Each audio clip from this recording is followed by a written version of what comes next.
All right, good. So let's just quickly install Anaconda. And this is a fairly straightforward process. You just go to www.anaconda.com.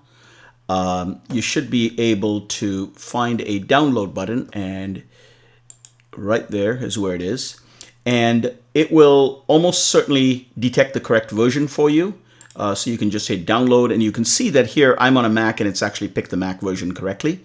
If you want to install it on a different system, you can use the Linux or the Windows version, but I'm going to install the Mac version here. The process is very similar. Make sure you get the 3.7 version. The 2.7 version is obsolete, and you definitely do not want to install that.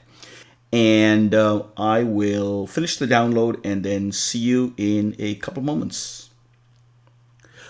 Once you double click on the downloader, but once you've done that, you should get something like this. Say continue, and it's pretty much just pick all the standard defaults for the most part, and go ahead and click install. And it'll take a little while and chug away. So I'll just sort of fast forward to that point where you need to make the next decision.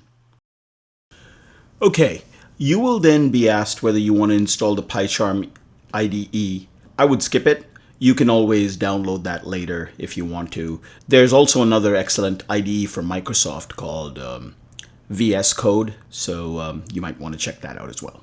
Continue, and you're done.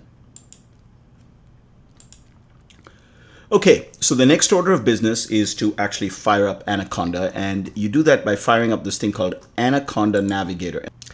And the way I do that is fire up a new Finder window, and then I go into my home folder. My account here is called Lab, and then you go into Applications, and you should see this icon here called Anaconda Navigator, and double clicking on that will let you fire up Anaconda Navigator.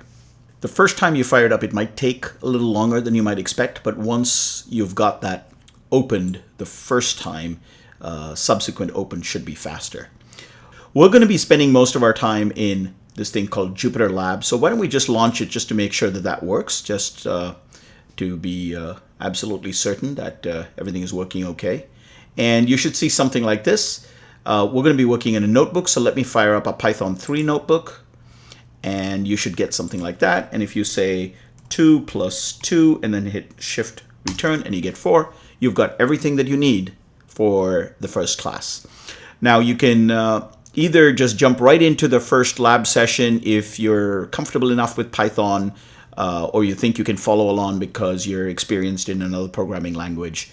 If you feel like you want to get some background, I've recorded a series of lectures that is sort of a crash course in Python and pandas and NumPy, which is what we'll be working with most of the time. So try the lab. If you find that you're having a hard time following along, see if you need that Python crash course, and then start the lab again. All right, I will see you there.